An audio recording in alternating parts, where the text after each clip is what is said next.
Niretzako oso erabilgarri zeizen dago ze saioa, base asko izku pentseti errepidien dauzen arriskueri buruz, zelan aldaben pase gero familiarrak, lagunek, kuadriakoak eta bar. Ohituta gaude pelikuletan eta baita ere gure errepidetan sirenak eta olako zarata asko entzuten, baina segun eta sei istripu soinu ezberdine asko daude. Inguruko jendea laguntza eskatuz, zaurituak minaren ondorioz deiadar edo garrasika. Guretzat gaztiontzat lagungarri izen da gu bai. Motorrin edo kotzen ibili behar garenien jakitzeko ze arrisku dauzen eta konturatzeko. Niri asko balizozte ontxe konturatu naz ze arrisku dagoen errepidien, ze abiadura eta droga kartxerakoan, ze kontsekuentzi dauzen eta hola.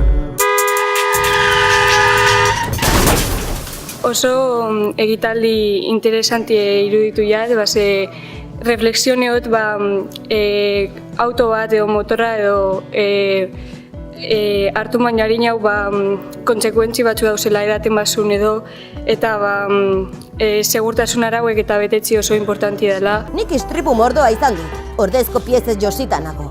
Hankak eta besoak makina bat aldiz aldatu dizkidate. Apurat graziosoa, bai, eta entretenitzeko era on bat izan da. Engantzi itzen da gehiago, divertigarrizagoa itzen dugu, arreta gehiago emoten txo, saioari. Oso ondo iruditu jat, interesanti bai, guztein jatzelan publikoari eta galdetzen zozen galderak eta gure iritzi zebe bai.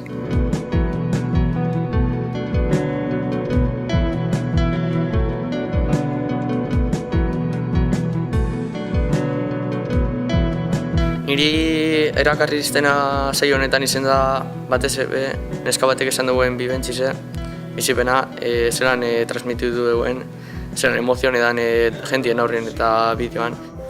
Da, heltzen zara, da handau zure ama, da zure amaren hitzak die, da inoz, hasten diren hitzok die, eraitz harrapatuta hil egin dute.